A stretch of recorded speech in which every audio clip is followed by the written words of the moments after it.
Class 8 chapter 7 geography. हम geography का chapter 7 discuss करने जा रहे हैं। हमारा नेक्स्ट टॉपिक है agricultural development. Agriculture has been one of the primary occupation of human from time they started a settled life. Agriculture खेती बाड़ी हम सब जानते हैं कि हमारी ज़िंदगी का एक बहुत इम्पॉर्टेंट ज़रिया है। हमारी जो ज़िंदगी एक हद तक वो खेती बाड़ी पर ही डिपेंड करती है।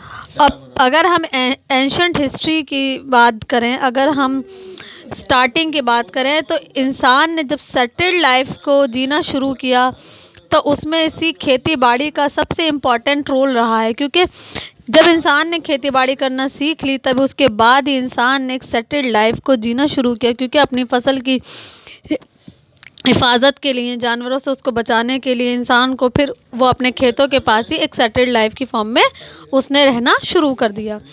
तो खेती बाड़ी ने इंसान को सेटल्ड लाइफ जीने में एक इम्पॉर्टेंट रोल प्ले किया है। As the world population grew, the demand for the food increased and ways and the means were devised to grow more crop from the land. हम सब जानते हैं जैसे कि दुनिया की आबादी बहुत तेज़ी से बढ़ रही है। इस बढ़ती हुई आबादी की डिमांड्स को पूरा करने के लिए खेती और ज़्यादा पैमाने पर की जाने लगी खेती बाड़ी, क्योंकि जिस तरह पॉपुलेशन बढ़ेगी उस तरह उस बढ़ती हुई पॉपुलेशन की जो खाने पीने की डिमांड्स हैं वो भी, उनकी जो डिमांड्स है खाने पीने की चीज़ों को लेकर, वो भी बढ़ेंगी। तो अब ज़रूरत महसूस हुई कि ज़्यादा से ज़्यादा ज़मीन का इस्तेमाल खेती बाड़ी के लिए किया जाना चाहिए। New areas were brought under cultivation, और इसकी वजह से नए नए एरियाज़ का इस्तेमाल किस में किया जाने लगा? खेती के लिए किया जाने लगा। Irrigation facilities, better seeds, fertilisers and improve methods of farming were introduce to increase agricultural production. Agricultural production को बढ़ाने के लिए, यानी कि फसल की उपज को बढ़ाने के लिए उसमें बेटर जो फैसिलिटीज़ थी, जैसे कि इरिगेशन फैसिलिटीज़ हैं, अच्छे सीड्स हैं, फर्टिलाइज़र्स हैं, और फार्मिंग में जो टेक्निकल मेथड्स का इस्तेमाल किया जाता है उन सब का इस्तेमाल किया जाने लगा। Industrial development gave a further boost to growth in agriculture. Industrial development ने भी एग्रीकल्चर की ग्रोथ में एक अहम और इम्पॉर्टेंट रोल प्ले किया। Modern machines like tractors and combine harvester not only made from work fast and smooth, they also increased agricultural production manifold. जो modern machines हैं, जैसे कि ट्रैक्टर हैं, कंबाइन हार्वेस्टर्स हैं, उनका इस्तेमाल करके सिर्फ इस काम को स्मूथ नहीं बनाया गया, बल्कि एग्रीकल्चरल प्रोडक्शन को भी काफ़ी बढ़ावा मिला, यानी कि काफ़ी एग्रीकल्चर जो प्रोडक्शन था वो बढ़ गया। The use of modern marketing and storage facilities and the communication technology has gone a long way in modernizing agriculture.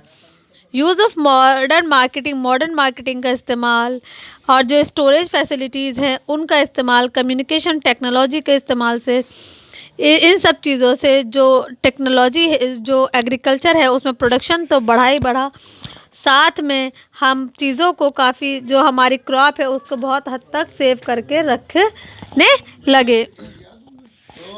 In some countries such as India, the government has contributed to agricultural development by introducing a number of institutional reforms like change in the land tenure, providing credit facilities to small farmers and crop insurance policies.